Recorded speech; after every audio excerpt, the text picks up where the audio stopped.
ત્યારે મને ફક્ત 3 રૂપિયા પહેલાં સ્ટાર્ટિંગ રોજ મળતું હતું. 3માંથી 5 થયા, 5માંથી 12 થયા. હું કામ શીખતો ગયો, મને શીખવાની ખૂબ હોશ હતી, એટલે હું મારી રીતે મારા મનથી જ એન્જિનિયર થઈ ગયો. મારી પાસે પૈસા નહોતા છતાંય હું વ્યાજે પૈસા લઈ આવતો. મારા મધર પાસે થોડા પૈસા હોય એમ કરીને મેં 8-10 હજારની મશીનરીના પૈસા મારી પાસે નહોતા, એ લઈને મેં કોન્ટ્રાક્ટ લાઇનમાં જંપલાવ્યું. ફેક્ટરી કરવી છે, નાનું કરવું છે કે મોટું કરવું છે, તમારી પાસે હિંમત અને કોઠાસૂઝ હશે તમે કરી શકો. એન્જિનિયર વેચાતો લઈ લ્યો, એ વેચાતો શબ્દ આવતો. ચાર્ટર એકાઉન્ટન્ટ વેચાતો લઈ લ્યો, એ તમને એને ભાગીદારમાં લ્યો કે પગારમાં લ્યો. હિંમત તમારી હોય તો બંનેને લઈ લ્યો તો તમે ઇન્ડસ્ટ્રીયલી કેમ ના થઈ શકો. હિંમત ક્યારેય વેચાતી નહીં મળે. 12 ટ્રક લાવીને મેં ખડા કરી દીધા કે લોનમાં પણ લાવ્યો, મારી પાસે પૈસા નહોતા, મારી પાસે હિંમત ખૂબ હતી. મેં અશોક લેલનના ડીલરને કીધું કે મારી પાસે 5 લાખ રૂપિયા જ છે, મારે 8 ટ્રક જોઈએ. મને આજે ગર્વ એટલે થાય છે કે આજે મારી ફેક્ટરીની વાત કરું તો 0 ડિફેક્ટ સપ્લાયર છું, એન્જિનિયરિંગમાં 0-0 કામ કરું છું, સારા માણસો છે, 1400 માણસ છે, અને મારી ક્યાંય પણ એક પણ મટીરિયલ મારું રિજેક્ટ નથી. જાપાનમાંથી ઉધાર મશીન લાવ્યો એવી મારી પ્રતિષ્ઠા હતી. એમની સાથે ઇન્ટરવ્યુમાં બેસું, નેગોશિએશન કરી 9 કરોડનું મશીન 7 કરોડમાં કેમ લેવું, 2 દિવસ તો એને મનાવતા થાય. મારામાં એક સ્લોગન છે, ખોટું બોલવું નહીં, ખોટું કરવું નહીં ને કોઈના બાપથી બીવું નહીં. એટલે મેં એ સ્લોગન ઉપર હું ચાલતો. અત્યારે મારી વાત કરું તો મોટાઈની વાત નથી કરતો, પણ અત્યાર સુધીમાં મેં અમારા સમાજ અને બહારના સમાજમાં આ છેલ્લા 30 વર્ષમાં મેં 12 કરોડ રૂપિયાનું ડોનેશન આપ્યું છે, શિક્ષણમાં, સમાજમાં, બધી જગ્યાએ, અને આપતો રહું. સામનો તો કરવો જ પડે છે. તેમ મને 2 વર્ષ સામનો કરવો પડ્યો, ખૂબ સામનો કર્યો, પણ મારી જીદ હતી કે હું લઈને જ જંપીશ. તો કોઈ પણ કાળે મને મળી ગઈ. ઇવન મોદી સાહેબ સુધી મારે કોન્ટેક્ટ થયો, એમની સાથે મારે બેસવાનો મોકો મળ્યો. 200 રૂપિયાનો તમારે ધંધો ચાલુ કરો ને સીધા તમે એમ કે મને 5000 રૂપિયા આપો ને, તો તમારો ધંધો સફળ ન થાય. કારણ કે 5000 રૂપિયાનું બેલેન્સ તમે નથી કરી શક્યા. 1000 દિવસ તો તમે ગમે એટલા હોશિયાર તો પણ તમારે એમાં ટાઈમ લાગે ને લાગે. હું રુશીલ ત્રિવેદી. આજે આપણી વચ્ચે એક એવા શખ્સ હાજર છે કે જેઓ એક જામનગર જિલ્લાના નાનકડા એવા લાંબા ગામથી આવે છે અને ફક્ત 7 ધોરણ અભ્યાસ કર્યો છે અને આજે લગભગ 450 કરોડનું વર્ષે ટર્નઓવર કરે છે અને ખૂબ જ મોટું સામ્રાજ્ય ઊભું કર્યું છે. એવા રવિ ટેકનોફોર્જના ફાઉન્ડર અને CEO સર આપણી વચ્ચે હાજર છે. નમસ્કાર સર. નમસ્કાર સર. આપણા વ્યુઅર્સને આપનું થોડુંક ઇન્ટ્રોડક્શન આપી દો. જરૂર. પહેલાં તો મારું નામ અમૃતલાલ ભારદિયા. હું નાના ગામમાં મોટો થયો છું. અમે બાયકાસ્ટ વિશ્વકર્માના પુત્રો એટલે ગજ્જર છીએ. હું પ્રેક્ટિકલ સુતારી કામ, મારા ફાધર પણ એક અમારું નાનું એવું ગામમાં 12 માણસનું ફેમિલી હતું અને અમારી પાસે મજૂરી સિવાય બીજો કોઈ વિકલ્પ નહોતો. અને મજૂરી કરીને આગળ આવેલા. સુતારી કામ હું શીખેલો મારા ફાધર પાસેથી. ન ભણવાનું કારણ જો હોય મારું તો એક જ કે ત્યારે પરિસ્થિતિ અમારી ભણાવવામાં બહાર ખર્ચો કરવાની એટલી શક્તિ નહોતી, કોઈ એવી કોલેજો હોસ્ટેલો નહોતી અને રહેવાની સગવડ ન હોવાથી મારું મન ખંભાળિયા 6 મહિના જ હું ભણ્યો, પણ મારું મન આગળ ન લાગ્યું. શું કામ? કે મને મારા ફાધરની ચિંતા થતી હતી કે આટલા મોટા પરિવારમાં અમે કઈ રીતે આગળ આવશું, શું કરશું. ગામડાનું જીવન, કોઈ આવકનું સાધન બહુ મોટું નહીં, પરંતુ પછી મને ધીરે ધીરે મને મારી છાપ હતી મારા ઘરમાં. મને શેખ ચલી કહેતા મારા ફાધર. શું કામ? કે હું ભાગાદોડ કરતો, અહીંથી વાં જાઉં, અહીંથી વાં જાઉં. એમાં 1975માં એક ભયંકર વાવાઝોડું આવ્યું અને મને પોરબંદર શિફ્ટ થવાનો એક મોકો મળ્યો. મારા બાપુજીના પરમ મિત્રો એવા ધારાસભ્ય કેશુભાઈ રાયચુરા અમારા ગામના હતા. એમના દીકરાની એક સારી નાનકડી ઇન્ડસ્ટ્રી હતી, એ વાવાઝોડામાં ખતમ થઈ જતા. એમાં વચ્ચે એવું છે કે મેં સુતારી કામ કરતાં કરતાં નોકરી પણ કરી છે ને હું ફેબ્રિકેશન ઇરેક્શનના કામમાં માસ્ટર બન્યો. 4 વર્ષ મેં મીઠાપુર અને પોરબંદર, 2 વર્ષ પોરબંદર અને 2 વર્ષ મીઠાપુર મેં નોકરી પણ કરી. ટાટા કેમિકલમાં કામ કર્યું, સૌરાષ્ટ્ર કેમિકલમાં કામ કર્યું, સૌરાષ્ટ્ર સિમેન્ટમાં કામ કર્યું અને બીજાના કોન્ટ્રાક્ટમાં હું નોકરી કરતો. ત્યારે મને ફક્ત 3 રૂપિયા પહેલાં સ્ટાર્ટિંગ રોજ મળતું હતું. 3માંથી 5 થયા, 5માંથી 12 થયા. હું કામ શીખતો ગયો, મને શીખવાની ખૂબ હોશ હતી, એટલે હું મારી રીતે મારા મનથી જ એન્જિનિયર થઈ ગયો. અને પછી મને પોરબંદર જવાનો મોકો મળ્યો 75માં ભયંકર વાવાઝોડા વખતે. એટલે મને પોરબંદર શિફ્ટ થયો. પછી મને એમ હતું કે હવે મારે સિટીમાં જ રહેવું છે, પણ અમારી પાસે પૈસા નહીં એટલે ડેવલપ ના કરી શક્યા કે શું કરીએ, ત્યાં ખર્ચો પોસાય નહીં. પરંતુ મને એક એસએસસીની અંદર કોઈ એન્જિનિયર ત્યાં આવતા એટલે એની સાથે થોડી દોસ્તી થઈ તો મેં એમ કીધું મને થઈ તમારી નાની એસએસસીની નાની કંપની હતી, મને કોઈ કોન્ટ્રાક્ટ મળે તો હું કામ કરવા માગું છું. મને થોડો એને સાથ સહકાર આપ્યો અને એક કામ મળ્યું નાનકડું 7,500નું. એટલે મેં 7,500નું કામ કર્યું, પણ મને બિલ બનાવતા નહોતું આવડતું, મેજરમેન્ટ લેતા નહોતું આવડતું. હું ફેબ્રિકેશનનો કારીગર હતો પણ બાકી મારી પાસે કોઈ નોલેજ નહીં. એટલે પછી હું એ જ સાહેબ પાસે રાતના એને ઘરે જઈને પણ રિક્વેસ્ટ કરીને કામ કરાવતો અને થોડો ચાર્જ આપી દેતો. એટલે મને ત્યાંથી મારી શરૂઆત થઈ કોન્ટ્રાક્ટની. પછી હું ઇન્ડિયન રેલવેમાં ગયો. ઇન્ડિયન રેલવેમાં મેં પેપર વાંચીને, મારા સ્વભાવે હું ડેરિંગ માણસ, અને સીધો જાહેરાત વાંચીને પહોંચી ગયો. એક શર્મા સાહેબ હતા, એની જોડે ઇન્ટરવ્યૂમાં બેઠો. ઇન્ટરવ્યૂમાં હું પાસ થઈ ગયો. એણે મને કામ આપ્યું. 2 લાખનું નાનકડું કામ હતું. એટલે મેં મારા ભાગીદારો ગોત્યા કે ભાઈ મારી સાથે કામ કરનાર માણસોને લાવ્યો. શું કામ? કે મને વચ્ચે એક વાત આવશે હું કરીશ. કે મેં એમને લઈ લીધા મારી સાથે, કે જે અમે સાથે નોકરી કરતા હતા. એને પાર્ટનર બનાવ્યા વગર પૈસાના. મારી પાસે પૈસા નહોતા છતાંય હું વ્યાજે પૈસા લઈ આવતો. મારા મધર પાસે થોડા પૈસા હોય એમ કરીને મેં 8-10 હજારની મશીનરીના પૈસા મારી પાસે નહોતા. એ લઈને મેં કોન્ટ્રાક્ટ લાઇનમાં જંપલાવ્યું. એક લીધો, પછી સૌરાષ્ટ્ર કેમિકલમાં, સૌરાષ્ટ્ર સિમેન્ટમાં મને ઈચ્છા બહુ હતી પોરબંદરમાં રહેવાની. મેં સૌરાષ્ટ્ર સિમેન્ટમાં ટ્રાય કરી તો એના શેઠ હતા એ ડાયરેક્ટ કોન્ટ્રાક્ટ આપતા. ખીમજી શેઠ અમારે ત્યાંના નાનજી કાલિદાસના દીકરા, પણ એ બહુ પાવરફુલ વ્યક્તિ હતી. એની પાસેથી મને ઘણું ઉત્સાહમાં જોવા મળ્યું. અને એને જે મારો ઇન્ટરવ્યૂ લીધો એની અંદર પણ હું ઇન્ટરવ્યૂમાં પાસ કરી રીતે છું. મને એણે એક સવાલ પૂછ્યો કે હું તને કામ આપું, 5,000નું તારું બિલ હોય, મારું 50 લાખનું મશીન છે, એ કદાચ મશીન બગડી જાય તો મારે તારું કરી શું લેવું? એટલે મેં કીધું શેઠ સાહેબ આપની વાત ખરી છે, કારણ કે મારી ઉંમર બહુ નાની હતી અને શેઠ સાહેબનો મગજ તોકલી હતો. એટલે મેં કીધું, મારો જવાબ મને કુદરતે સુજાડ્યો. મેં કીધું આપણું મશીન હું નહીં બગડવા દઉં, એનું કારણ બતાવું કે મારા 5,000ની મજૂરી જ છે, તમારું 50 લાખનું મશીન છે, અને મને તમે બહાર કાઢી મૂકશો, મારા પૈસા 5,000 પણ નહીં મળે, તો મારા 5,000 છે મારા 50, તમારા 50 લાખ બરાબર છે. એને હું જવા ન દઉં કોઈ પણ છે. એટલે એને બરાબર વિશ્વાસ બેસી ગયો. એને તરત જ એના એન્જિનિયરને બોલાવીને કે આ છોકરાને કામ આપો. ત્યાંથી મારી શરૂઆત એક સારી થઈ. એનું કોન્ટ્રાક્ટ મળવા માંડ્યો. એનામાંથી હું સૌરાષ્ટ્ર કેમિકલમાં મને સારો કોન્ટ્રાક્ટ મળ્યો. એ મારવાડી કંપની હતી. ત્યાં શું છે કે પૈસાનો હિસાબ બહુ થતો. કોમર્શિયલ ડિપાર્ટમેન્ટ કામ આપે અને એન્જિનિયરો એ પોતા અમારા ઇન્ટરવ્યૂ લે.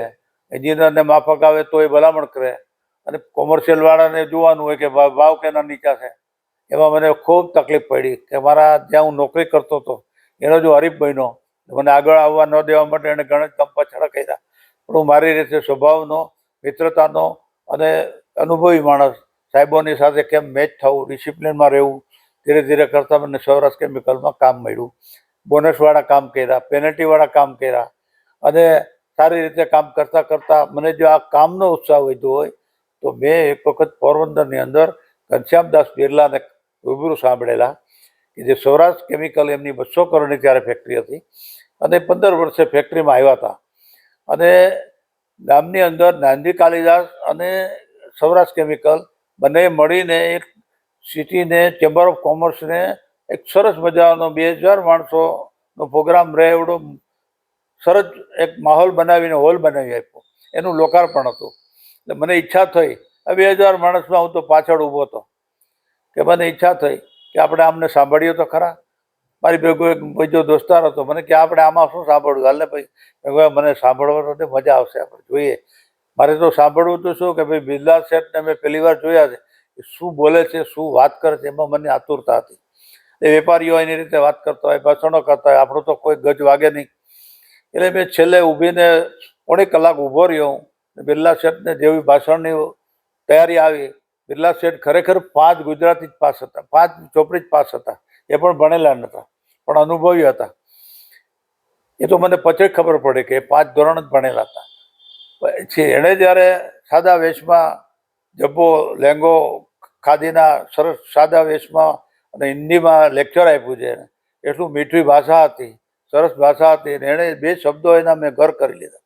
એણે એમ કીધું કે ભાઈ માણસને શું તકલીફ પડે કે ન કરી શકે, તમે તમારું ધારો એ કરી શકો. આ દુનિયામાં બધું વેચાતું મળે, મા અને બાપ નહીં મળે, અને હિંમત નહીં મળે વેચાતી તમને. એટલે મેં કીધું, એટલે એણે વાત કરી કે માની લો કે તમારે મારી જેમ ઇન્ડસ્ટ્રી જ કરવી છે, અગર તમારે ગામમાં શોરૂમ કરવો છે તો તમે કોઈ પાર્ટનરને લઈ લો, કોઈ ચાર્ટર એકાઉન્ટન્ટને સાથે લઈ લો મૂડી માટે અને તમે શરૂ કરો. પણ હિંમત તો તમારી પાસે જોશે ને. એવી રીતે મને એમ કે ભાઈ તમારે કારખાનું કરવું છે, ફેક્ટરી કરવી છે, નાનું કરવું છે કે મોટું કરવું છે, તો તમારી પાસે હિંમત અને કોઠાસૂઝ હશે તમે કરી શકો. એન્જિનિયર વેચાતો લઈ લો, એ વેચાતો શબ્દ આવતો.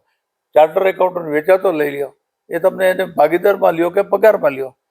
હિંમત તમારી હોય તમે બંનેને લઈ લ્યો તો તમે ઇન્ડસ્ટ્રીયલી કેમ ના થઈ શકો. મારા મગજમાં એકદમ ઘર કરી ગયું. મને 15 દિવસ તો ઊંઘ ન આવી કે આપણે આ વસ્તુ બરાબર છે, આપણે આ કરવી જોઈએ. એટલે મારી પાસે ખરેખર કુદરતે મને કોઠાસૂઝ આપી હતી, હિંમત પણ આપી હતી. એણે 2 શબ્દો પર ભાર હતા કે હિંમત ક્યારેય વેચાતી નહીં મળે. મિલિટરીમાં માણસ ઊભો હોય બંદૂક લઈને અને તમે એને એમ કહો કે ભાઈ તારે હવે આ બંદૂક ફોડવાની છે, ફાયર કર, એમ નહીં. એને જ્યારે એમ થાય કે હવે મારે ફાયર કરવાનો ટાઈમ આવી ગયો તો હું મારે મનથી ફાયર કરું, એને બહાદુર કહેવાય. હું કહું અને કોઈ ફાયર કરે એમાં એ બહાદુર ન કહેવાય. એટલે આવા પણ એવું જ છે કે તમારા પોતામાં હિંમત હોય, તમારે તમારા ભાઈને પૂછવાની જરૂર નથી, મા બાપને પૂછવાની જરૂર નથી.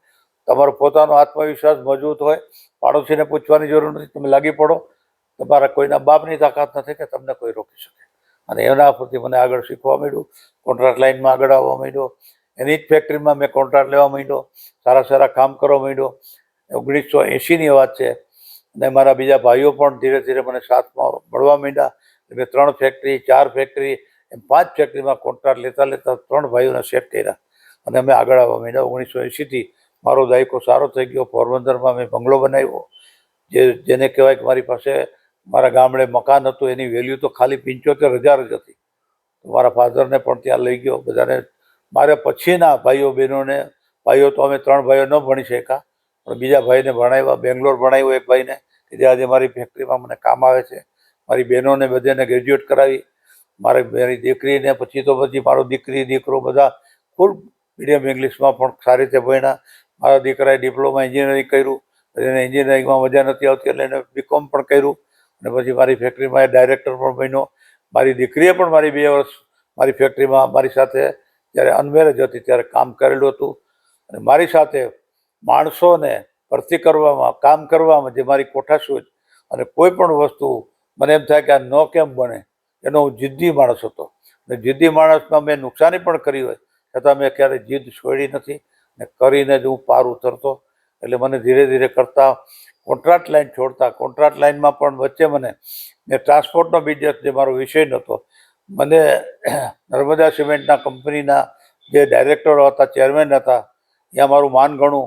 એને ખબર હતી કે આ માણસો વિશ્વાસુ છે. મને કે ટ્રાન્સપોર્ટનું કામ તમને દેવાનું છે. મેં કીધું ભાઈ મારો વિષય નથી, મારી પાસે ટ્રક પણ નથી, છતાં એનો આગ્રહ હતો કે તમારું વર્કશોપ અહીંયા છે, તમારી લોકલ ઓફિસ છે, તમે રાખો તો સારું. અને મને બીજા કોન્ટ્રાક્ટર કરતાં નીચા ભાવે કામ આપ્યું છતાં હું હિંમતથી 12 ટ્રક લાવીને મેં ખડા કરી દીધા. કે લોનમાં પણ લાવ્યો, મારી પાસે પૈસા નહોતા, મારી પાસે હિંમત ખૂબ હતી. મેં અશોક લેલનના ડીલરને કીધું કે મારી પાસે 5 લાખ રૂપિયા જ છે, મારે 8 ટ્રક જોઈએ. મને ખરેખર મારો વિશ્વાસ કેળવી, મારી તપાસ છુપી રીતે એને કરી હશે અને મને 8 ટ્રક એને લોનમાં આપ્યા કે જેના મને એને દર મહિને હું પીડીસી ચેક આપી દીધા હતા. મેં એક ચેક રિટર્ન થવા ન દીધો અને 5 વર્ષમાં મેં એને બધા પૈસા ભરી દીધા. મારા ટ્રક ફ્રી થઈ ગયા. મેં 7 વર્ષ કોન્ટ્રાક્ટમાં કામ કર્યું. એમાં પણ મારે રેલવેના ડેમેજ મેં ન ભર્યા, કંઈ ભરવાનો વારો ન આવવા દીધો એવું કામ કર્યું. ગુંડાગીરી હતી એનો સામનો કર્યો. ધીમે ધીમે કરતાં સંબંધ ડેવલપ કરીને મને પોલીસ ખાતાએ સહકાર આપ્યો, અમારા ભાઈઓએ સહકાર આપ્યો, મારો સ્ટાફ બધો સારો જ હતો. ડ્રાઈવરો પણ મારે પોરબંદરના જેને ડ્રાઈવરને ભરતી કરવું એટલે એક પરીક્ષા જેવું કામ હતું, છતાં અમે સારા સારા લોકો મને મળી ગયા. અને મેં 7 વર્ષથી ટ્રાન્સપોર્ટનો કોન્ટ્રાક્ટ કરી. પછી મને એમ થયું કે હવે આપણે કાંઈક ઇન્ડસ્ટ્રી કરવી જોઈએ. મારી ઇન્ડસ્ટ્રી પોરબંદરમાં ચાલે એમ નથી, કારણ કે પોરબંદરની અંદર સ્કિલ માણસો ન મળે. પોરબંદરની અંદર થોડું જૂથવાદ હતો. ત્યાં બધા માણસો જેને કહેવાય મોટી મોટી ફેક્ટરીઓમાં, ત્યાં પોરબંદરમાં યુનિયનની પ્રથા હતી. બધી જગ્યાએ બધી કંપનીમાં યુનિયનો ગણાય એટલે યુનિયનના વિસ્તારમાં કામ કરવું બહુ અઘરું હતું. અને અમારું કામ આમે એન્જિનિયરિંગ એટલે ત્યાં બહુ સુટેબલ નહીં. એટલે મેં રાજકોટ પસંદ કર્યું કે ભાઈ રાજકોટ છે એક એન્જિનિયરિંગ માટે અને સ્કિલ માણસો મળી જાય. એટલે મને રાજકોટમાં અમારી ફેક્ટરી કરવાનું પણ ફેક્ટરી મેં શરૂ કરી ત્યારે મારી પાસે મૂડી ફક્ત મારા ટ્રક વેચ્યા એની 12 લાખ રૂપિયા જ મૂડી હતી. એ મૂડીમાંથી મેં જીએસએફસીની લોન લીધી અને મારી મૂડી ઉમેરો કરી અને મારી 29 લાખની લોન અને 12 લાખ મારી મૂડી અને મેં કામ ચાલુ કર્યું. કામ ચાલુ કરતાં મને એટલા કડવા અનુભવો થયા. મારો વિષય ને ઇન્ડસ્ટ્રીમાં હું ફેલ ગયો એટલે મને કરજો થઈ ગયો. હું 5 વર્ષ એવા નબળા ગયા કે મારો માલ રિજેક્ટ થતો, મારો માલ કોઈ લેતું નહીં અને 2 નંબરમાં વેચતો તો મારે પૈસા કેમ ભરવા, મને ચિંતા હતી. ચિંતાના વાદળો ઉપર આવી ગયા, બધા પૈસા મારા ખતમ થઈ ગયા. એટલે મેં ભાઈઓને પછી પોતાના સ્વતંત્ર ધંધામાં મારું બગડે નહીં એટલે કોન્ટ્રાક્ટના ધંધા એને સોંપીને મેં કીધું મને એકલાને લડવા દો, જે થવાનું થશે એટલે હું એકલો લડી અને ધીમે ધીમે કરતાં મને આજે ગર્વ એટલે થાય છે કે આજે મારી ફેક્ટરીની વાત કરું તો 0 ડિફેક્ટ સપ્લાયર છું. એન્જિનિયરિંગમાં 0 કામ કરું છું. સારા માણસો છે, 1400 માણસ છે અને મારી ક્યાંય પણ એક પણ મટીરિયલ મારું રિજેક્ટ નથી. એક પણ મશીન મારું જે ગુજરાતી મારા પંજાબના મશીન હતા મેં ઓછામાં ઓછા 30 મશીન ફેંકી દીધા ભંગારમાં અને નવી મશીનરી કેમ લાવ્યો છું એની તો ઘણી લાંબી કહાની છે. ફોરેનમાંથી લાવ્યો છું, જાપાનમાંથી ઉધાર મશીન લાવ્યો. એવી મારી પ્રતિષ્ઠા હતી. એમની સાથે ઇન્ટરવ્યુમાં બેસું, નેગોશિએશન કરી 9 કરોડનું મશીન 7 કરોડમાં કેમ લેવું, 2 દિવસ તો એને મનાવતા થાય અને બીજું ઉધાર લેવામાં. ઉધાર એટલે કે ભાઈ હું તમને પછી પહેલાં 5% આપું, પછી બીજા 5% આપું, ધીમે ધીમે આપતો રહીશ. ત્યારે 12 મહિનાના હું હપ્તા કરાવું ત્યારે મને 2 વર્ષે તો ડિલિવરી મળતી. એટલે મારી પાસે અત્યારે બધા ઇમ્પોર્ટેડ મશીન છે. એક સારી ક્વોલિટીના મશીનો ઊભા કરી શકું. શું કામ કે મને ખબર હતી કે આપણે ક્વોલિટી નહીં જાળવીએ તો આપણો આગળ ધંધો ચાલશે નહીં. એટલે હું મારા પરિશ્રમ થકી અને સૌના સાથ થકી. બીજો વિષય એમાં એ આવે છે કે તમારે કુટુંબ પ્રેમ હોય, ભાઈઓનો સાથ હોય, સારા મિત્રો હોય ને, તમે ખોટું કરો નહીં. મારામાં એક સ્લોગન છે, ખોટું બોલવું નહીં, ખોટું કરવું નહીં, કોઈના બાપથી બીવું નહીં. એટલે મેં એ સ્લોગન ઉપર હું ચાલતો અને મશીનો લાવ્યો અને મેં કામ કર્યું. ધીમે મને મલ્ટીનેશનલ કામમાં બહુ અઘરું પડ્યું કે કામ મળ્યું. એટલું બધું અઘરું હતું કે કોઈ પણ માણસ નિરાશ થઈ અને પાછો પડી જાય. મારે એક વખત એવો પીરિયડ પણ આવી ગયો કે હવે આની કરતાં તો હવે પૈસા ખતમ થઈ ગયા, આપણે સુસાઇડ કરી લેવો જોઈએ. પણ સવારે મને એમ થયું કે સુસાઇડ કરે એ આપણે નહીં, સુસાઇડ ન કરાય. કે એવું વિચાર કેમ કર્યો. મેં મારી જાતને ઠપકો આપ્યો અને હું પાછો લાગી ગયો. આજ નહીં તો કાલ નહીં તો પરમ દિવસે પણ એક દિવસ આપણું સફળ થશું. મેં હિંમત હારી નહીં, હિંમતથી સામનો કરતો ગયો, આગળ વધતો ગયો. આજે હું ઘણું સુખી છું. મારી સારામાં સારી ફેક્ટરી છે, 1400 માણસ કામ કરે, બીજા 1000 માણસો મારા વેન્ડરમાં કામ કરે, એટલે બધાને રોજીરોટી મારા થકી મળે છે. તમે કહ્યું એ રીતે કે આપની કંપનીનું 60% એક્સપોર્ટ થાય છે અને 40% આપ લોકલ ઇન્ડિયામાં વેચો છો. તો તમે આટલો ઇંગ્લિશમાં માહિર નથી, 6 ધોરણ અભ્યાસ કર્યો છે, છતાં તમે કઈ રીતે આખા વર્લ્ડ વાઇડ આટલું સેલ કરી શકો છો? એમાં વચ્ચે મેં વાત તો કરી, પણ એક્સપોર્ટ માટે મારી કંપની જેમ મલ્ટીનેશનલમાં એપ્રૂવ થતી ગઈ એટલે મને એમ થયું કે આપણે એક્સપોર્ટ પણ કરવું જોઈએ. ત્યારે મારી દીકરી મારી સાથે હતી બિઝનેસમાં. એમને પણ ઘણો રસ લઈને કામ કર્યું કારણ કે એણે આઈટી કરેલું એટલે એને સારો ઇન્ટરેસ્ટ હતો. પ્રથમ વખત 2006માં અમે જ્યારે જર્મનીમાં ગયા, અમને બોલાવવામાં આવ્યા ત્યારે એ સાથે હતા. મને તો પ્રેઝન્ટેશન કરતાં નહોતું આવડતું. એ અને મારા એક મેનેજર હતા, એ તો ડિપ્લોમા હતા એટલે એને બહુ ઇંગ્લિશ ફાવતું નહીં. છતાં મારી દીકરીએ પ્રેઝન્ટેશન કરી અને મને જે સફળતા મળી અને કંપનીએ પહેલું કામ આપ્યું એ જર્મનીમાં એસ્કેપ કંપનીના ડાયરેક્ટરોએ મને કામ આપ્યું. ત્યાંથી મારી એક્સપોર્ટની શરૂઆત થઈ. એના પછી ધીમે કરતાં મારો દીકરો પણ મારી સાથે મળી ગયો. એ પણ જ્યારે સારું ઇંગ્લિશ મીડિયમ ભણેલો, એણે પણ જર્મનીમાં મારી સાથે 2 વખત ટૂર કરી. એ સિવાયની પણ બીજી કંપનીઓમાં મારું ધીમે આજે તમે એક કંપનીમાં એક્સપોર્ટ કરો એટલે એના અનુસંધાનમાં એના રિઝલ્ટ ઉપરથી તમને ઓટોમેટિક બીજી કંપની પણ તમારી પાસે આવે. એમ કરતાં આજે મારી પાસે 10 કંપની છે, એમાં હું એક્સપોર્ટ સારી રીતે કરું છું કે જે મારા પ્લાન્ટની 60% પ્રોડક્ટ એક્સપોર્ટમાં થાય છે.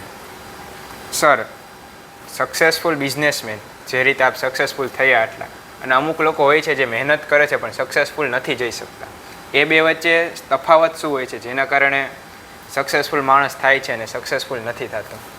એમાં પ્રથમ જ આવે છે કે નિર્ણય શક્તિ. કોઈ પણ નિર્ણય લેવાની તાકાત ન હોય, તમારો પોતાનો આત્મવિશ્વાસ નબળો હોય અને તમારો વિલપાવર નબળો હોય તો એ તમને નિષ્ફળતા તરફ લઈ જાય. જ્યારે સફળતા તરફ એવું છે કે આજે મારો વિષય નથી, મારો ટ્રાન્સપોર્ટનો વિષય નહોતો, છતાં પણ મેં ટ્રાન્સપોર્ટમાં જમ્પ લાવ્યું કે એ કંપનીનો આગ્રહ હતો. એટલે મને એમ થયું કે ભાઈ કંપની જો આટલો બધો આપણી પર વિશ્વાસ કરતી હોય તો આપણે આ ધંધો કરવો જોઈએ.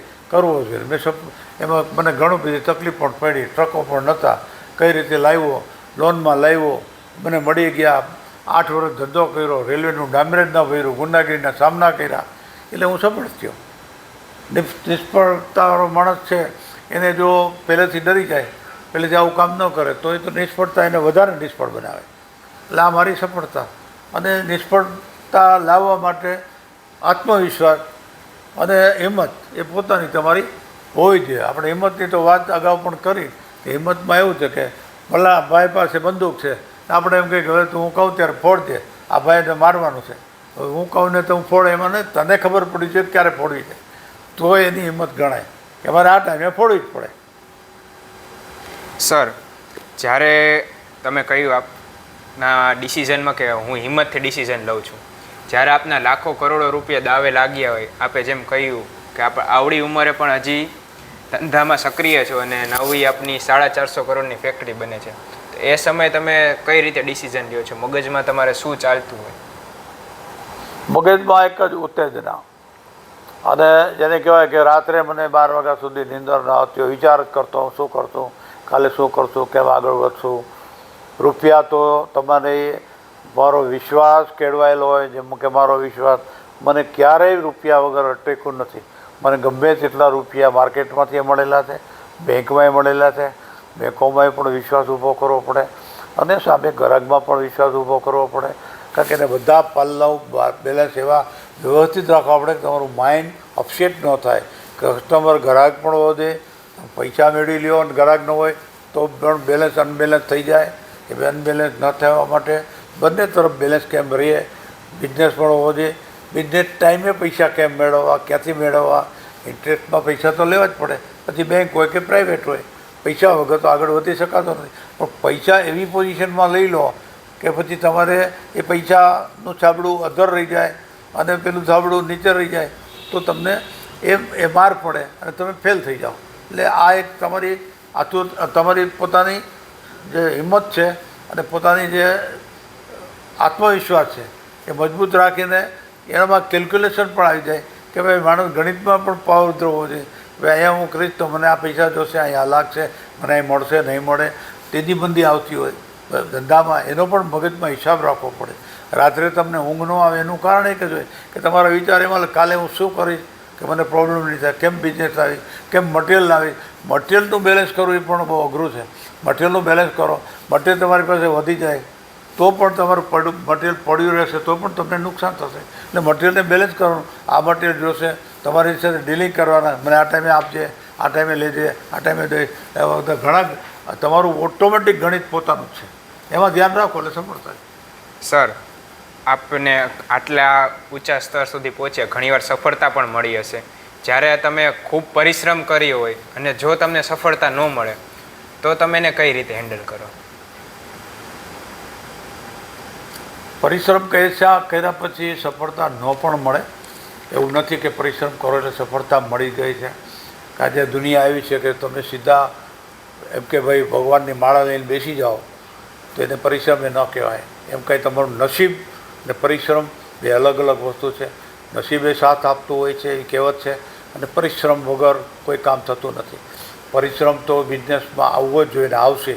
આવે અને એનો સામનો કેમ કરવો, એને રાત્રે વિચાર કરો, ક્યાં તકલીફ પડી એની ઉપર તમારું ગણિત કેલ્ક્યુલેશન કામ કરવું જોઈએ. ભાઈ મેં આ મટિરિયલ લીધું, ખોટું લીધું છે, માલ લીધો છે, ખોટો લેવાઈ ગયો છે, ખોટા ટાઈમે લેવાઈ ગયો છે, માલ જશે નહીં, મંદી આવી ગઈ છે, તેના બધાના બેલેન્સ કરી અને તમે જો એમાં ધ્યાનથી કામ કરો તો પરિશ્રમ કરતાં પણ તમે મુશ્કેલીમાંથી 100% બહાર તો નીકળી જ શકો.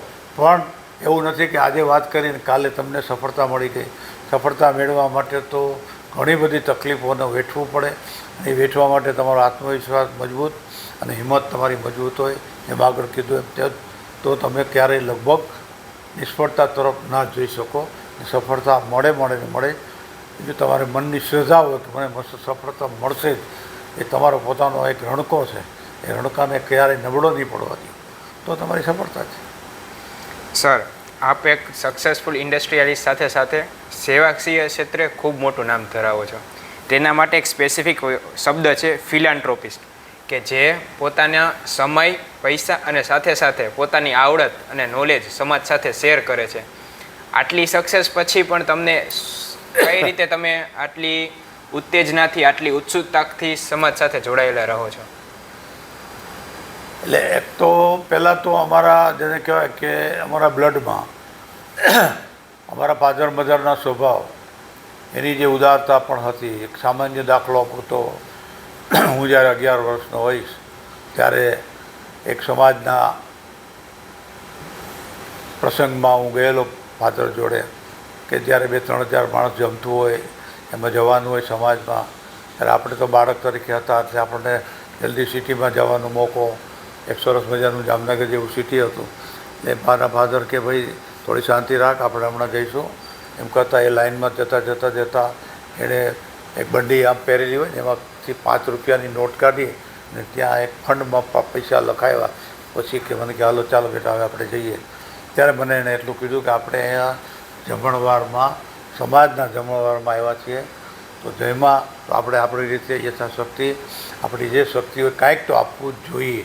એટલે ત્યાંથી મને પણ એમ થયું કે પણ કહેતા પણ ખરા કે આપણે કોઈનું લઈ ન લેવાય, પણ કોઈને કંઈક આપીએ તો સારું, અપાય તો આપવું, ન આપવું તો જય શ્રી કૃષ્ણ કરવા, પણ કોઈની ખોદણી ન કરવી. ત્યાંથી મને થોડું એમ કે જ્ઞાન મળ્યું. અને હું જ્યારે પહેલી વખત કોન્ટ્રાક્ટમાં સફળ થયો અને થયું ત્યારે મેં પ્રથમ વખત 15,000 રૂપિયાનો ફક્ત ફાળો પોરબંદરમાં એક અમારા સમાજમાં લખાવેલો. પછી તો ધીરે ધીરે દરેક જગ્યાએ પ્રથમ ફાળામાં હું કાંઈ પણ 25,000, 50,000 જેમ જેમ આગળ વધતો ગયો. શિક્ષણ દાનમાં હું દાન કરતો, ઇન્ટરેસ્ટ ભરતો તો એ હું દાન કરતો અત્યાર સુધી અમારા સમાજમાં, ફેમિલીમાં દરેક ભાઈઓ મને સાથ આપતા. મારા પરિવારમાં મને કોઈ રોક્યો પણ નથી, ભાઈઓ પણ રોકતા નહીં, મા બાપ પણ શાબાશી આપતા, કાંઈ વાંધો નહીં. ભલે હું ઇન્ટરેસ્ટ ઉપર પૈસા લઈને ધંધો કરતો, ઇન્ટરેસ્ટ ઉપર પૈસા લઈને ધંધો કરો એટલે એવું ન માનવું કે આપણે કોઈને આપવું નહીં, સમાજમાં આપવું નહીં. એ તો જિંદગીનો એક રિવાજ છે કે ધંધો કરતા હોય તો પૈસા લેવા પણ પડે. હું આજે કમાઈશ, પછી ડિપોઝિટ કરીશ, પછી મારા છોકરા ભણી લેશે, મોટા થશે, પછી હું આપીશ, તો ત્યાં તો તમે ગુજરી જાઓ, પછી શું આપી શકો? એટલે આવો વિચાર મારા મગજમાં આવતો હોય કે આપણે સાથે સાથે આપવું જોઈએ. અત્યારે મારી વાત કરું તો મોટાઈની વાત નથી કરતો, પણ અત્યાર સુધીમાં અમે અમારા સમાજ અને બહારના સમાજમાં આ છેલ્લા 30 વર્ષમાં મેં 12 કરોડ રૂપિયાનું ડોનેશન આપ્યું છે. શિક્ષણમાં, સમાજમાં, બધી જગ્યાએ, અને આપતો રહું છું. કારણ કે હવે તો મારો દીકરો કુદરતે લઈ લીધા પછી એના નામથી એ જે મારી કંપનીમાં ભાગીદાર હતો, તો એમ સમજો કે આજે પણ ભાગીદાર છે, તો એના નામના પૈસા હું કાઢું છું અને આપું છું, સમાજને આપું જ છું, આપતો રહું છું. અન્ય સમાજને કોઈ એમ નહીં કે એકતરફી, કોઈ પણ જગ્યાએ હોય હું એને મદદરૂપ થાઉં જ છું. એક સામાન્ય વાત કરું તો હમણાં અઠવાડિયા પહેલાંની વાત છે કે ભાઈ અમારા એક મેગેઝિનમાં મેં વાંચ્યું કે અમારી જ્ઞાતિમાં જ એક ભાઈ રિક્ષા ચલાવતા ગોંડલમાં, અને એની દીકરી ભણતી તો એને સારા 100માંથી 100 માર્ક આવ્યા, અને છોકરી ગરીબ પણ ભણવા. એણે કીધું પપ્પા મારે સીએ થવું છે. હવે એના બાપને એમ થયું કે હું સીએ કેવી રીતે કરાવી શકીશ, તો આની મારે તમન્ના છે પૂરી તો કરવી ને, કઈ રીતે હું કરીશ. વિચારે ચડતા જ્યારે પત્રકારે એનો ઇન્ટરવ્યૂ લીધો ત્યારે એને બધી વાત કરી કે મારી દીકરીને સીએ તો કરાવી છે, પણ હું 2 છેડા ભેગા નથી કરી શકતો. ત્યારે પત્રકારે મને વાત કરી. મેં એને કીધું બાપ દીકરીને મારી પાસે લઈને આવજો. મારી પાસે લઈને આવ્યા, અને એ પછી મારી પાસે આવ્યા. મેં કીધું આપણે ભાઈને ગોંડલમાં છે, મારે કોઈ જ્ઞાતિયારે મારે લેવા દેવા નથી, હું માણસને જોઉં કે આ માણસ સાચો છે તો જે મદદ કરવી. આ તો કુદરતી મારે જ્ઞાતિ નહોતો. મારી પાસે લઈને આવ્યો બાપ દીકરીને. મેં એને પૂછ્યું, સવાલ ઇન્ટરવ્યૂ લીધો, તો દીકરીએ કીધું કે અંકલ હું તો ઘરે બેસીને પણ સીએ થવા માગું છું. એટલે મને એમ થયું કે તું ખરેખર સીએ થઈ? તો કે હા.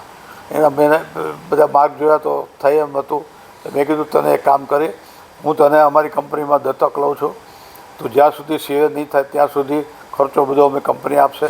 તારી બુક્સ હોય, તારું ટ્યુશન હોય, હવે તો તારી ફી હોય, બધી એમ ભરશું.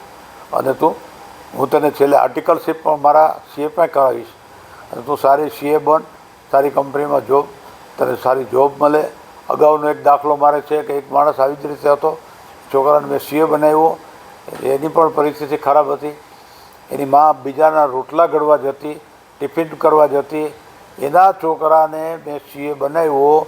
આજે એને બેંકમાં 75,000 રૂપિયા પગાર છે. એટલે એ પણ મને એમ થયું કે નહીં, ખરેખર આપણી સફળતા એને કામ આવી.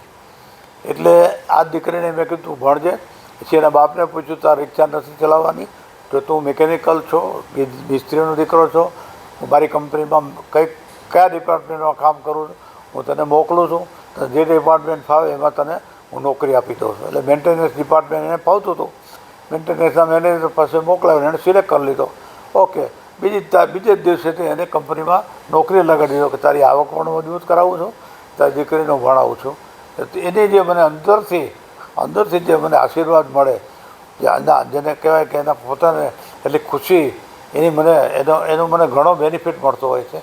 કુદરત મને એનું વળતર આપતો જ હોય છે, એ મારો આત્મા કહે છે. એટલે એને સફળતા થાય એમાં મને ખુશી હોય છે. અને હું હંમેશા કોઈ પણ સફળને થતું એને પ્રેરણા આપું. વાહ ભાઈ વાહ, તમે સારું કામ કર્યું, સારો ભણો છો, સારો ધંધો કરો છો.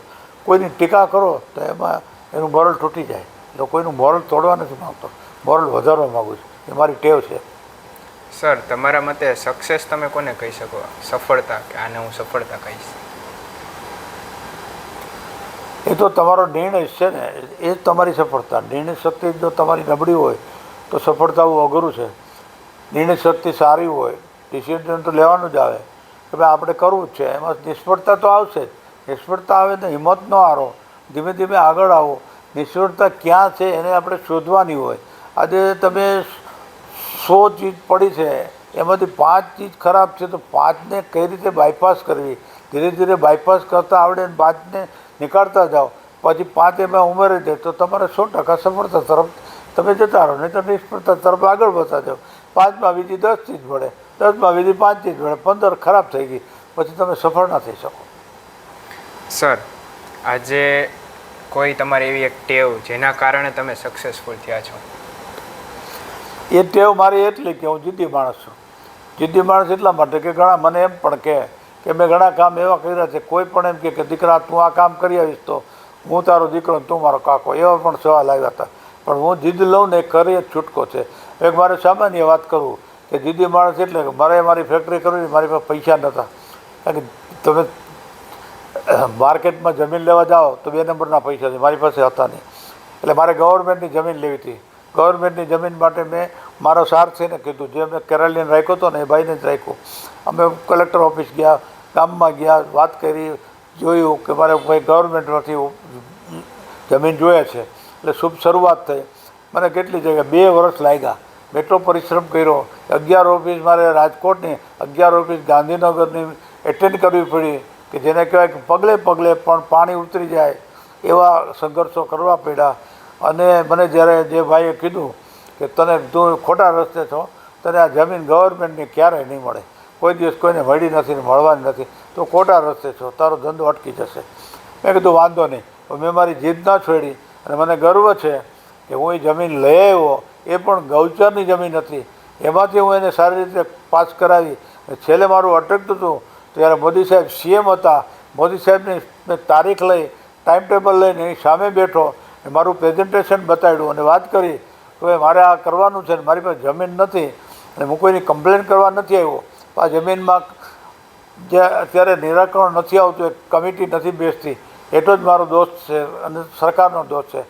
એની ટાઈમે એમણે નોટ કર્યું અને સીધું એના જનરલ સેક્રેટરીને કીધું કે 15 દિવસની અંદર આ જમીનનું વેરિફિકેશન થઈ ને અમને તમારે જજમેન્ટ આપી દેવાનું છે. આજે મારી ફેક્ટરી ગોંડલ ઊભી છે, એ ગવર્મેન્ટની જમીન છે, ગૌશાળાની હતી, પંચાયતે પણ આપી, ગવર્મેન્ટે પણ આપી અને ઠરાવ કરીને આજે ઇન્ડસ્ટ્રીઝમાં મારી ધમધમથી ફેક્ટરી ચાલે છે. અને હું લઈને આવ્યો અને મને 100% પૈસામાં ગવર્મેન્ટના ત્યારના ભાવ મુજબ જમીન મળી. ત્યારે મેં એ ભાઈને કીધું હવે તમને હું કાકા કહેતો હતો, હવે તમને એમ નહીં કહું તમે મારા દીકરા, પણ હું લઈને આવ્યો એ મારી જીદ હતી. એટલે કોઈ પણ જીદ, પણ તમારી જીદ સાચી દિશામાં હોય. બિઝનેસમાં એવું છે કે જીદ તમે સાચી દિશામાં કરો, સાચી દિશામાં નિર્ણય લો તો તમે ક્યારેય પાછા ન પડો. સામનો તો કરવો જ પડે છે. તેમ મને 2 વર્ષ સામનો કરવો પડ્યો, ખૂબ સામનો કર્યો, પણ મારી જીદ હતી કે હું લઈને જ જંપીશ. તો કોઈ પણ કાળે મને મળી ગઈ. ઇવન મોદી સાહેબ સુધી મારે કોન્ટેક્ટ થયો, એમની સાથે મારે બેસવાનો મોકો મળ્યો. 20 મિનિટ 5 મિનિટની જગ્યાએ મને 20 મિનિટ સાંભળ્યો. એ મારી જીત હતી, જીતમાંથી જીત થઈ ગઈ.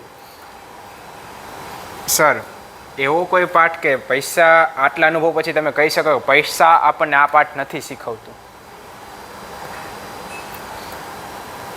પૈસા તમને બધું નથી શીખવતું. પૈસા હોવા છતાંય તમે કામ ન કરી શકતા હો, કારણ કે એની અંદર એવું છે કે તમે કયો બિઝનેસ કરવા માગો છો, શું કામ કરવા માગો છો. તમે અનાજ કરીને ધંધો કરતા હોય, તમે એમ કહો કે મારે ફેક્ટરી કરવી, તો તમારો એ નિર્ણય ખોટો છે. પૈસા તમારી પાસે ઘણા છે, બાપ દાદાની મૂડી છે, અને એ કારણ ધંધો બહુ સારો ચાલે, મહિને 5 લાખ કમાવો છો, તમને એમ થાય કે આમાં હું તો તમે ખરેખર ફેલ છો. શું કામ કે તમારી બિઝનેસની આખી લાઈન ફરી જાય. તમે એમાં ને એમાં વિશાળતા કરવા માગતા હોય તો તમે સક્સેસ થાવ, બાકી નહીં તો તમે સક્સેસ ન થાવ. એટલે તમને જે લાઈનમાં ઇન્ટરેસ્ટ હોય, જેનો કાંઈક તો તમને અનુભવ હોવો જોઈએ ને. તમે સીધું એમ કહો કે હું કપડાં સીવવા માંડું, પણ તમને અનુભવ નથી, તમે કપડાં ક્યાંથી સીવો? કપડાં વેચવા માંડું, તમને કપડાં વેચવાનો અનુભવ નથી, તો તમે કપડાં વેચીને તમે ઉદાર ધંધો ન કરી શકો, સક્સેસ ધંધો ન કરી શકો, ફેલ જ થવાનો હોય. કે તમને કપડાં ક્યાં આવડે સીવતા? એટલે જો તમને કપડાં સીવતા આવડતું હોય અને તમે સારી રીતે બનાવતા હોય તો તમે કપડાં સીવીને સરસ મજાનું કામ કરીને કમાઈ શકતા હોય. એમાં નિર્ણય શક્તિ તમારી હોય તો ભલે ને તમારો બિઝનેસ ડાયવર્ટ હોય, તમે કરી શકો. તો પૈસા છે નથી પછીની વાત છે. પૈસા નથી તો એ થાય છે, અને પૈસા હોય તો પણ નથી થતું. એવા પણ દાખલા છે. બાપ દાદાની જમીન પડી હોય, ઘણું બધી મિલકત પડી હોય, બાપની મિલકત બગાડી તમે ધંધો કરવા આવો તો પૈસાથી કંઈ ન થાય. એવા ઘણા દાખલા મારી પાસે છે. બાપના પૈસા ડૂબાડ્યા છે, જમીનો ડૂબાડ્યો છે, કરજો કરી અને બાપને કરજામાં નાખી દીધા હોય, એવા પણ દાખલા બને છે. એટલે યાર તમારી નિષ્ફળતા.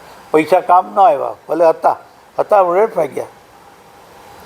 સર, આજકાલના યુવાનો જે છે, આપણે કહીએ જેન ઝી, એના માટે તમે શું માર્ગદર્શન આપશો?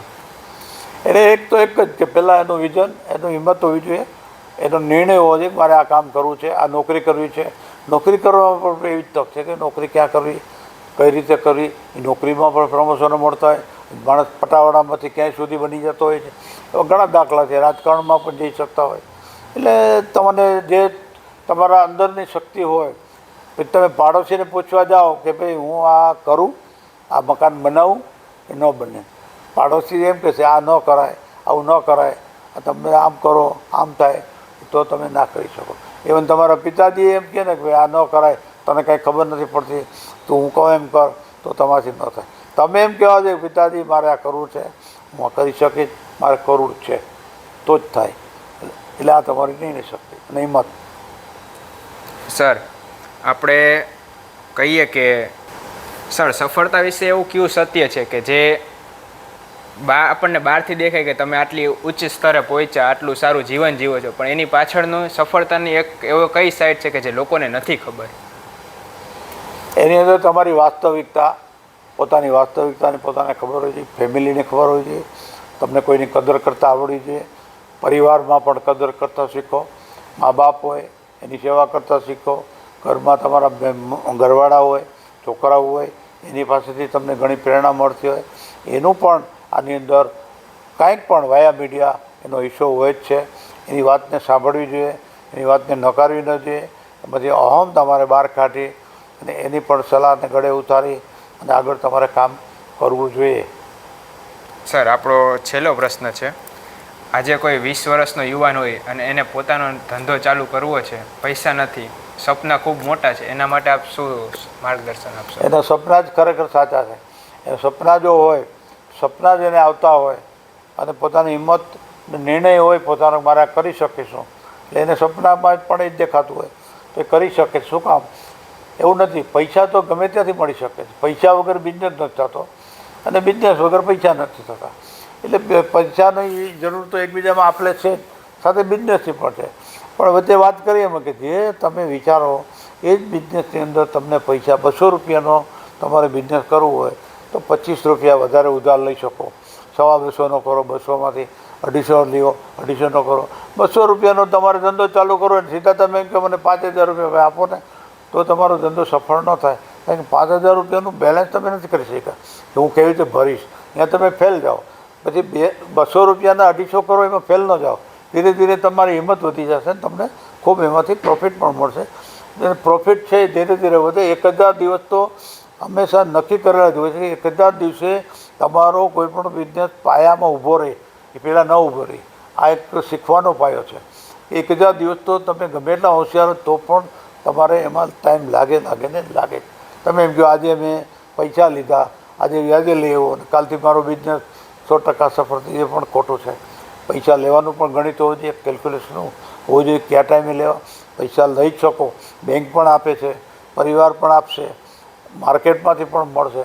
પરિવારના પૈસા તમારી પોતાના જે કાંઈ હોય, મા બાપ પાસે 100 રૂપિયા હોય, 100 રૂપિયા ફેલ ન જવા દે એનો વિચાર કરીને ધંધો કરે તો આગળ જતાં સફળ જ છે. અને પૈસાની જરૂર તો રહેવાની છે.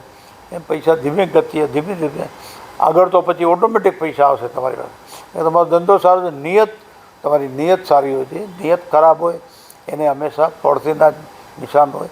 તમારી નિયત સારી હોય, કોઈ પણ દાખલો આપો કે તમારી પાસે પૈસા માંગે છે, તમે ભીડમાં આવી ગયા છો અને પૈસા તમે નથી ચૂકવી શકતા, તો તમારે ફોન નહીં ઉપાડવાનો કે મોઢું નહીં બતાડવાનું, ઘર ખોલવાનું નહીં, એવું નહીં કરવાનું.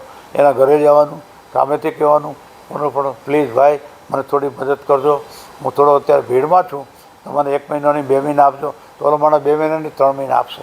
પણ જો તમે મોઢું સંતાડીને ફરશો તો 4ને વાત કરશે, તમને ગોતશે, તમારી બદનામી કરશે, ત્યાં તમે એકદમ ઠોકર ખાઈ જાઓ. એટલે એવું નહીં કરવાનું. સામાપુરે ચાલવાની વાત કરી આપણે કાઠિયાવાડી ભાષાની જેમ, કે સામાપુરે ચાલવાની. મને તો એવા ઘણા અનુભવ થઈ ગયા. માણસને ગોતવાનો, કહેવાનું કે હું તકલીફમાં છું, નથી આપી શક્યો, એના માટે માફ કરજો, તમારો ચાર્જ થશે એ પણ આપી દઈશ, પણ મને થોડો સહકાર આપો. 6 મહિના આપો તો એ 6 મહિનાની 12 મહિના આપશે. Thank you sir. આપણે વચ્ચે એકવાર ઓલું પણ થયું, ટેકનિકલ ઇસ્યુને કારણે વિડીયો ન બન્યો, છતાં આપણે આટલો આપનો સમય આપ્યો, આપનું માર્ગદર્શન આપ્યું અને અમારા વ્યુઅર્સને આપના જે અનુભવો છે તે પીરસા. અને મને પણ પર્સનલી આપની સાથે ખૂબ મજા આવી કે આટલું મોટું વ્યક્તિત્વ, આટલી રવિ ટેકનોફોર્જ નામની આપની જે કંપની છે, આવડું મોટું સામ્રાજ્ય છે, છતાં આપ આટલા ડાઉન ટુ અર્થ થઈને જીવો છો. અને આપનો સમય આપ્યો બદલ પણ આપનો ખૂબ ખૂબ આભાર. Thank you. તમારો પણ ખૂબ ખૂબ આભાર કે તમે મારી આ વાત લઈને તમે એની પાસે મૂકશો, એને પ્રેરણા મળે. મને કોઈને પ્રેરણા મળે એમાં વધારે આનંદ થાય છે. સંઘર્ષમાંથી બહાર આવવા માટે પ્રેરણા મળે, જીવન જીવવામાંથી પ્રેરણા મળે, પરિવારમાં રહેવાની પ્રેરણા મળે, પરિવારમાં કોઈને દુઃખ ન થાય, પરિવારમાં પ્રેમથી જે રહેતું હોય એ પણ માણસ પાછળ ન પડે. એટલે આની અંદર હું તો એમ કહું ઘણી બધી પ્રેરણા છે. મને મારા પરિવાર ઉપર પૂરો ભરોસો છે. ભાઈઓ બહેનો દરેકને અમે એકબીજાને સમજૂતીથી એકબીજાને માન આપતા હોય, એકબીજાને રાખતા હોય. ઘણી વખત નાનો ભાઈ હોય કે નાનો માણસ હોય એની પણ સલાહ ક્યારેક કામ આવતી હોય છે. અભિમાન કરનારો માણસ, અહમ રાખનારો માણસ આગળ વધવામાં જોખમરૂપ થાય. એટલે મને પણ આજે ખૂબ તમે આવ્યા, તમે મારો જે આ વાસ્તવિકતાને સમજીને તમે કોઈને આપશો, કોઈ વાંચશે, કોઈ સાંભળશે તો એને જરૂર પ્રેરણા મળશે. કારણ કે મને પ્રેરણા માટે મને અનેરો આનંદ થાય છે કે કોઈ પણ માણસ પોતાની જાતને નાનો ન માને. હું પણ જિંદગીમાં એમ જ કહું છું, કોઈને પણ એમ કહું હું નાનો માણસ હતો, આજે પણ નાનો માણસ જ છું. નાનું થઈને જ રહેવાનું છે, મોટો થઈને રહેવાનું નથી. આજે અભિમાન કરવાનું ન હોય, અભિમાન ન કરાય કે ભાઈ આજે મારી સ્થિતિ સારી છે, કાલ ખરાબ પણ હોય. આવું બધું મગજમાં રાખવાથી જીવનને ઊંચું લઈ જવામાં પણ જરૂરી છે. જીવન ઊંચું લઈ જાઓ, બધું કરો, તો અભિમાનથી નહીં, સાદાઈથી કે ભાઈ આપણે આપણી રીતે જીવી શકીએ. ધન્યવાદ. Thank you. વ્યુઅર્સ, આપનો પણ ખૂબ ખૂબ આભાર જોવા બદલ.